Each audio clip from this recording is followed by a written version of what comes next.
right, here we are for 1.4. So today is a big lesson in geometry. We are starting on the wonderful journey of proofs today.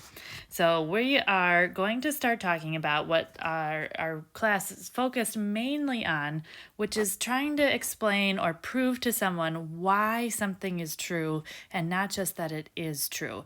So why something is true is tricky because you have to really explain it from a basis of something that you know. And in order for that to work, you have to have structure. So while a lot of the things we talk about today might be things that you already know, you know these things to be true, we're going to talk about how to use this structure on these very simple problems in order to prove why they're true so that we can take that structure and use it on more complicated things later on. So the lesson focus for today is to write a simple two-column proof using a structure called if-then structure. So here comes our lesson for today. The main thing that proofs are based on are called theorems and definitions, and those things will come a little bit later. But theorems is the big one for today. So a theorem is any statement that can be proven. So a theorem is any statement that can be proven. So this might ring a bell. It's kind of like what you probably know as a hypothesis in science, right? So in science, you prove a hypothesis using a lab or an experiment. While in math, we'd have a theorem that we use a proof in order to prove that it's true. All right, and so whenever we have this structure for a proof, we're trying to prove theorems, we're trying to use theorems to prove another theorem, then we use these logic statements. So a logic statement is written in if-then form. Anything that's written in if-then form is a logic statement. Now here's an example of a logic statement that we will be using a lot in this class, and so something in math terms. So an example would be if two angles are right angles, then they are congruent. Notice, I used symbols and words when I wrote that. You don't have to use the symbols. You know, I used the angle symbol instead of writing out the word angle. I used the congruent symbol instead of writing out the word congruent. I think by the time you're done with this class, you'll be using symbols whenever you possibly can. But if you like to write the actual words, you by all means can do that. There's just going to be, as you'll see, more writing here than you maybe think would be in a math class. So the more that we shorten it up, the better for a lot of us. So you can write the words or you can use the symbols. It's up to you. Okay, so this is interesting. If two angles are right angles, then they are congruent. So I'm sure a lot of you are like, yeah, I already know that. But the question is, why is that true? So what we're going to do next on this next slide is I'm going to walk you through the proof of that theorem right there. So the proof of this theorem in green, if two angles are right angles, is set up right below it on the next slide. And that's what we're going to do is prove that theorem right now. So you'll notice this structure that we have here. So we're really looking over here on the right. We're looking at this part right here. This is the basic setup of a two-column proof. So we start off with, we have what we call givens. So notice the first thing we've got here, right up here, are givens. So these are things that we're basing our problem on. We're given a couple of things to know and then a picture. So in this picture, I have two angles, angle A and angle B. And we're given that angle A is a right angle and angle B is a right angle. And then what we have underneath it is we have the prove statement. So we are trying to prove that angle A is congruent to angle B. Notice how that matched up exactly with our theorem from that last page, right? If two angles are right angles, that's our given part. Then we want to prove that they are congruent. And then what you see underneath it is this table with one side for statements and the other side for reasons. And that's what we call a two-column proof. There are your two columns.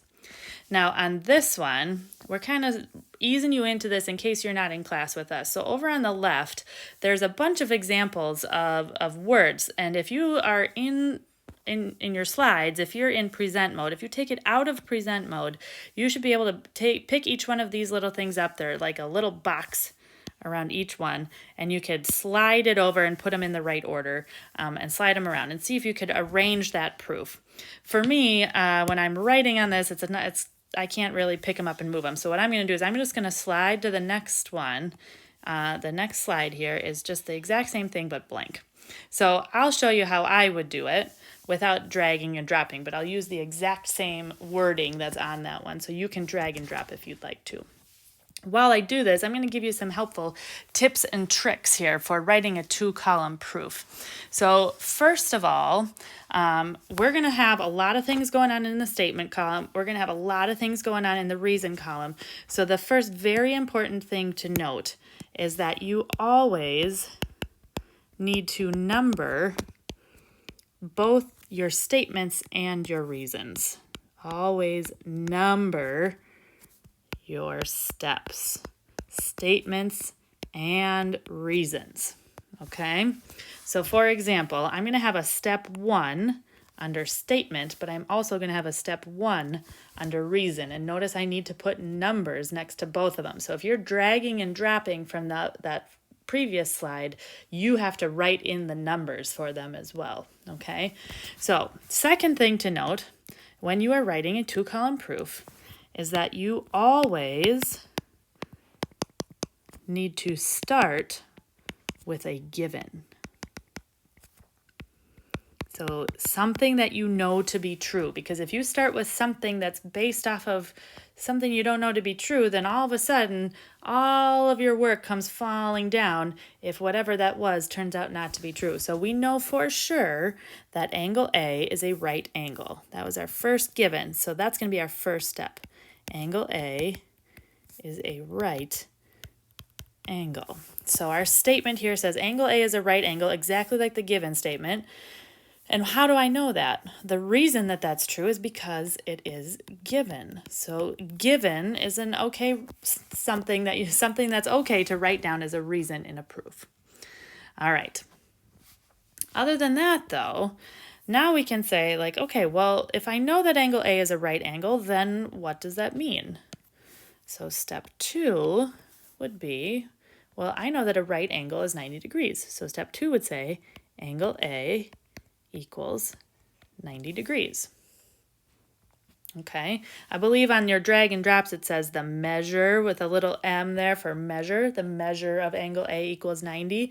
Either way you want to write that is totally fine. So the measure of angle A equals 90 degrees. Well, how did I know that? The reason I know that is we said because a right angle is 90 degrees. But the next little tip and trick here is that reasons have to be written in if-then form, with a few exceptions. So reasons are almost always an if-then form, with a very few exceptions, one of them being the word given. So a right angle is 90 degrees. How would I write that in if-then form? I would say if an angle is a right angle,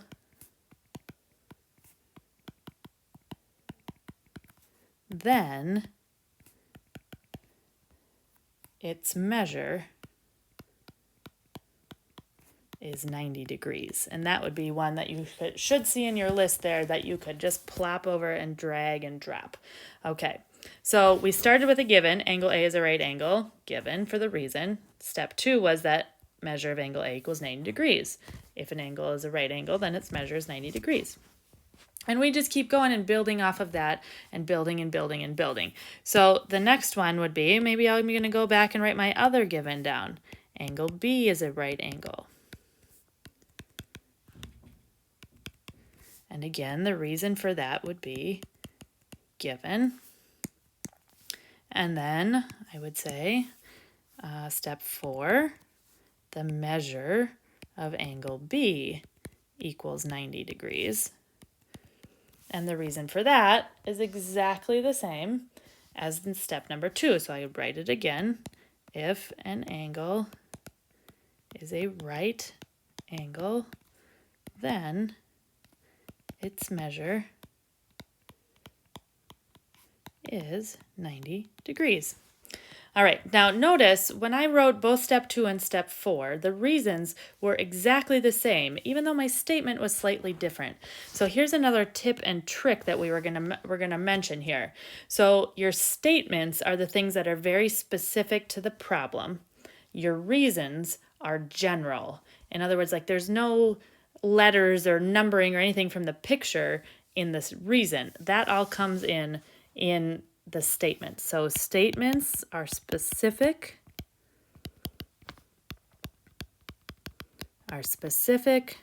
to the problem, and reasons are general. And I'm going to write down here no letters in reasons, meaning obviously you have letters because there's words, but you would never say angle A is a right angle, so its measure is 90 degrees. You would never say like angle A. That would never show up in the reason. That's part of the statement, specific to the picture. Reason is general. That could be true no matter what picture you're talking about. If any angle is a right angle, then its measure is 90 degrees. So that's why we say those reasons stay general and the statements are specific to that problem. Now, another thing that might come up here, and when you have reasons that are general, notice step 2 and step 4 are exactly the same, and that's a lot of words. So we gave you all the words here in this problem to drag and drop, but if you've already written those words exactly in a previous step, you're more than welcome to say for your reason here, same as 2. Now that's a reason why we have to number both our statements and our reasons. So we know that they go together, but also so that we don't have to rewrite all of these words. If we've already written them, you can say same as, but you have to know what step number you were talking about. All right, so if measure of angle A is 90 degrees and the measure of angle B equals 90 degrees, I believe we talked about in one of those first lessons that in geometry, when two things have the same measure, we call them congruent. So my last tip and trick here is that your last statement has to match the proof statement exactly. So I'll just say last statement equals the proof statement. Our proof statement, oops, helps if I know how to write spells proof statement. Okay, statement, there we go. So our proof statement up here said angle A is congruent to angle B, right there. That's my last statement in my 2-column proof. That's how you know when you're done. And what's the reason? Well, the reason in if-then form would be if two angles have the same measure,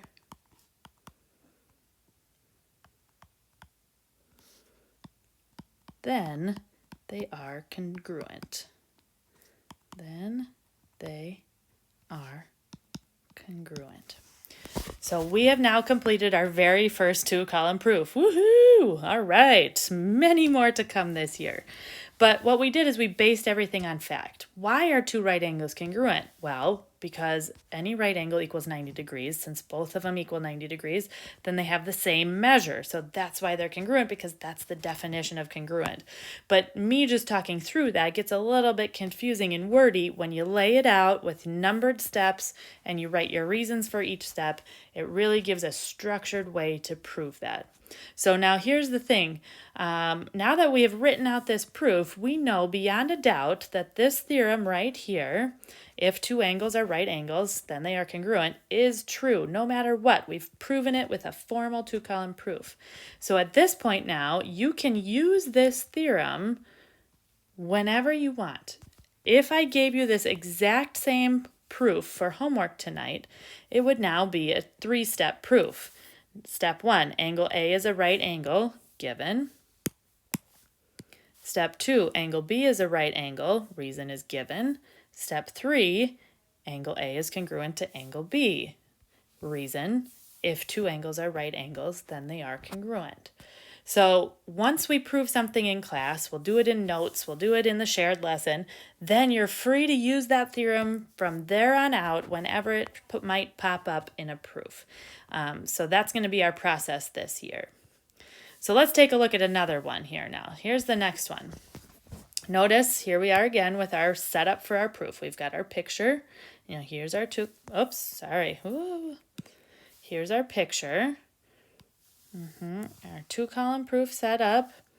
We've got our picture and our given and then our proof statement. Notice this time my proof statement says conclusion. Conclusion and prove both mean write a formal proof for it. If it just says find or show, that's just algebra. But conclusion or proof means write out a 2-column proof. So here's my picture. And notice my only given here is the diagram. The diagram as shown. So based on this diagram, can we prove that angle EFG is congruent to angle HFJ? Angle EFG. Angle HFJ. Now again, this one is set up for you to drag and drop those statements and reasons from the list on the left over into the right spots on the right, but you have to add in the numbers for each step so you can show which ones align with which ones. Maybe you could go ahead and take a shot at this one on your own.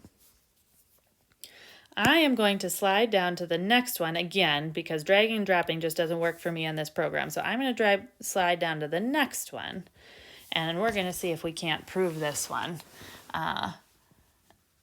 with just writing it out. So here we go. Let's see. Diagram as shown. Now, if we look at our steps for writing a formal 2-column proof, the first thing we have to do is we have to number our steps, but we also have to start with a given. Well, the only given here is diagram as shown. So step 1 has to be diagram as shown. Reason, given. Now, I didn't have to write diagram as shown on my last proof, but it was still a diagram.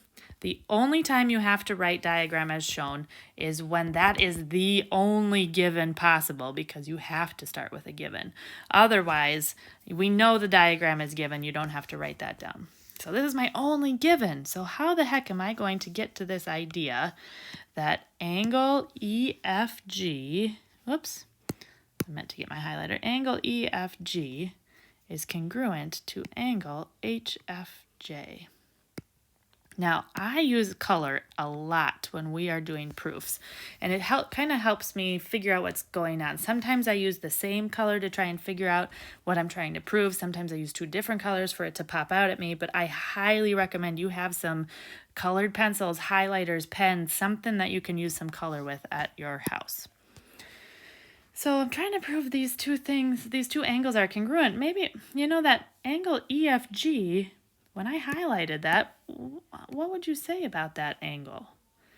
Well, I guess what jumps out at me is that that angle is a straight angle, right? So step 2 would be angle EFG is a straight angle. Now, what's the reason? Well, I could just tell from the diagram, right? We know that we can assume the collinear points. We can assume that if lines look straight, that they're straight. So the reason for that is assumed from diagram because it's on our list of things that are okay to assume. All right, so this would be an exception to our if-then rule. Given and assumed from diagram, and same as step whatever would be exceptions to our if-then rule in the reason column. But be careful with that assumed from diagram step. It can only be things that are on our list of things that can be assumed from a diagram. All right. So let's see. Step 3. Well, angle HFJ is also angle HFJ is also a straight angle.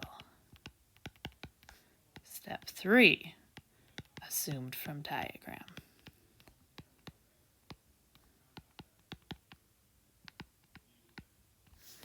All right. Well, what do I know about a straight angle?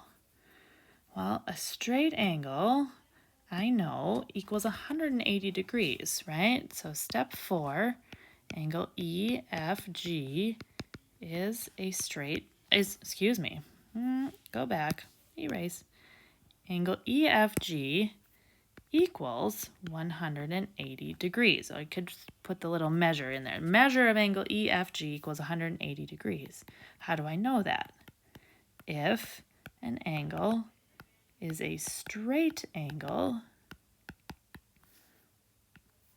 then it equals 180 degrees. Or its measure is 180 degrees. However you want to write that. I'm trying to save some space here. All right, well, if that's true for angle EFG, then step 5, the measure of angle HFJ equals 180 degrees. Step 5 is exactly the same as step 4. If an angle is a straight angle, then it equals 180 degrees. Same as 4. So that's what I was talking about in that last one. If you've already written those words exactly in that general statement for the reason, then you can just use the number there and say same as. Oh, well now I know that they both equal 180 degrees, so they have the same measure. So step 6 is our proof statement right here, our conclusion. Angle EFG is congruent to angle HFJ if two angles have the same measure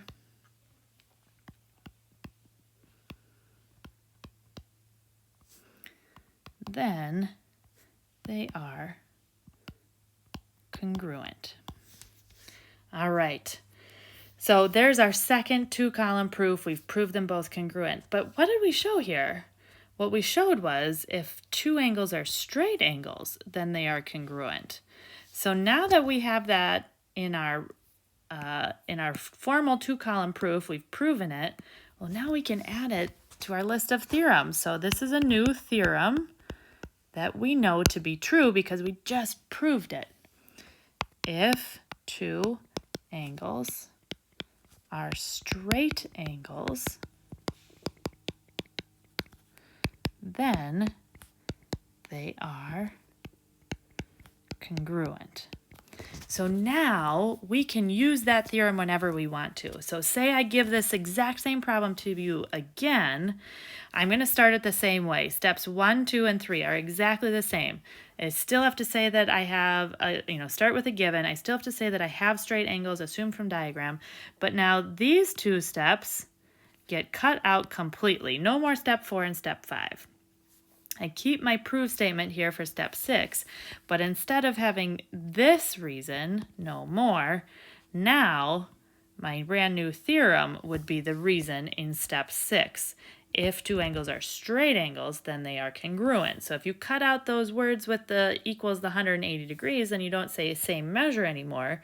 Instead, you say straight angles. So there's another kind of tip and trick that comes up.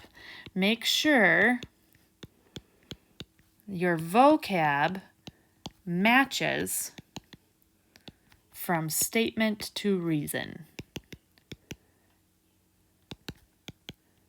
Meaning, if you say 180 degrees over here in the statement, then you have to say 180 degrees over here in the reason, right? If I say leave it as just straight angles up here in my statements, then my reason can't say same measure. I didn't say anything about the same measure. I said straight angles in the reason. So just make sure that you're matching that vocabulary up. And it seems really picky with this very simple, straightforward stuff, but it's really going to make all the difference when we get to the more complicated stuff later on.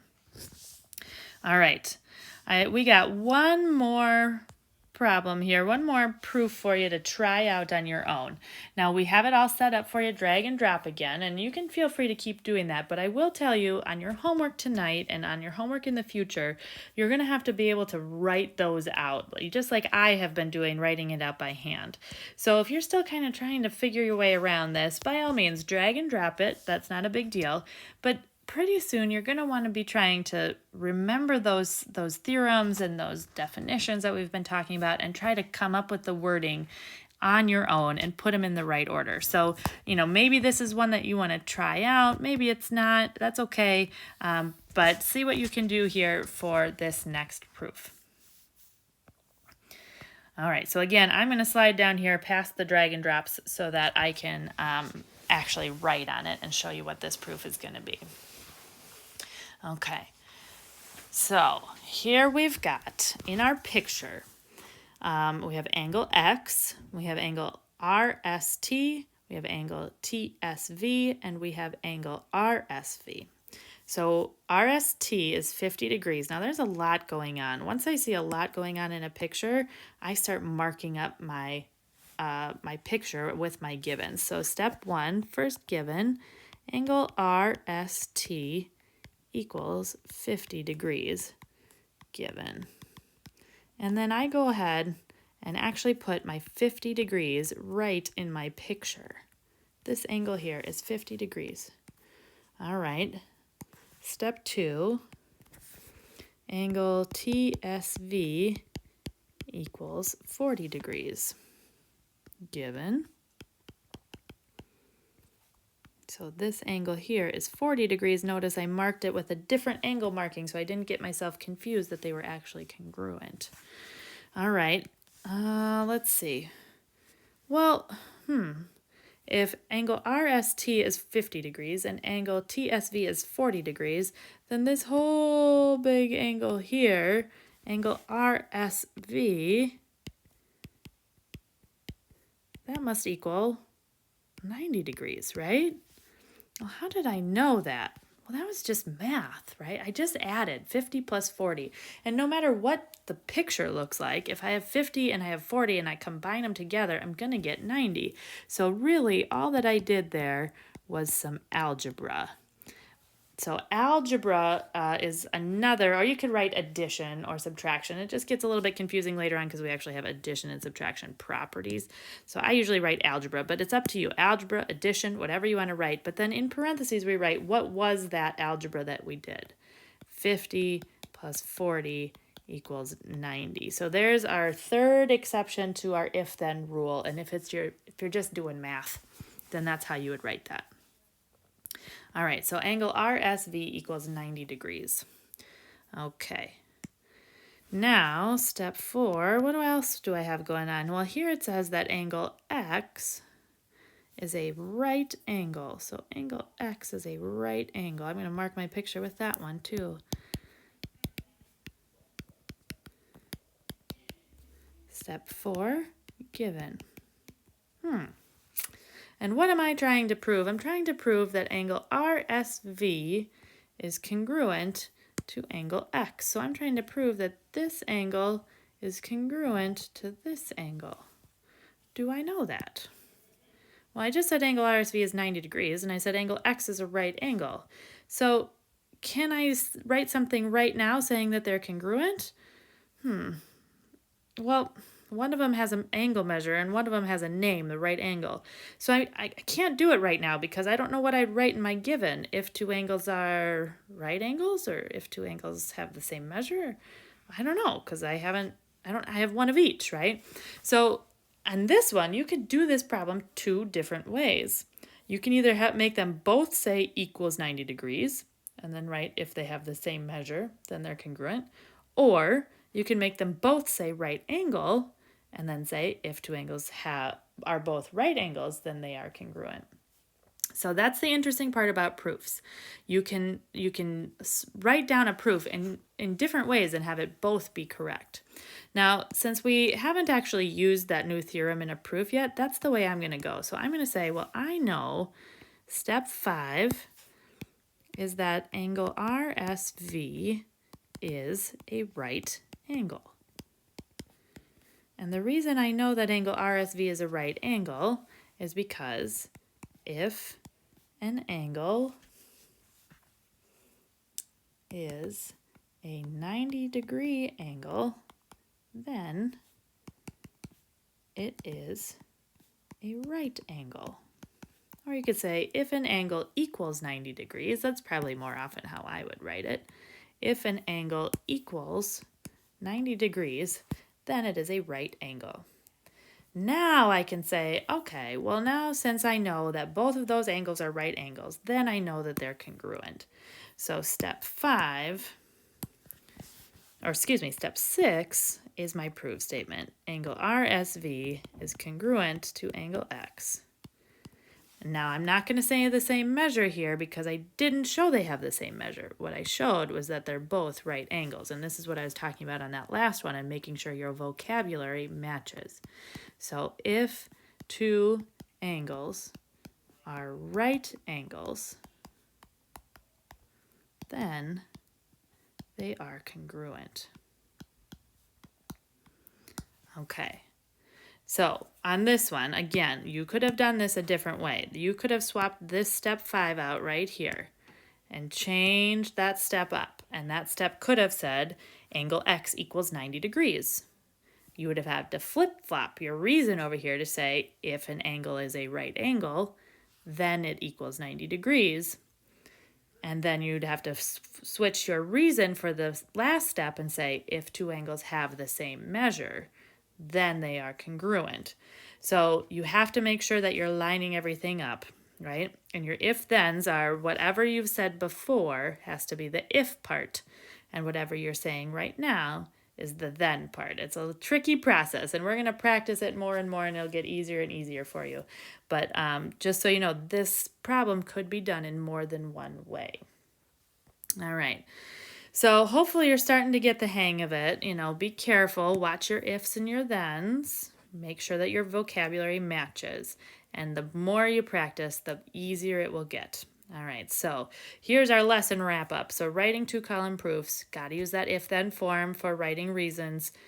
Really, guys, starting to memorize those theorems are going to make this so much easier. How do I say the right angles are 90 degrees in if-then form? Start making some flashcards, man. It's going to help you. And then watch that vocabulary, that it matches in your statement to your reason. If you're using right angles, then it has to show up in both the statement and the reason, not 90 degrees in one and a right angle in the other. All right, so you've got a few problems for homework here to start getting you used to writing those two-column proofs. But boy, this would be one that you might want to do a little extra practice on. Those are listed down there as well.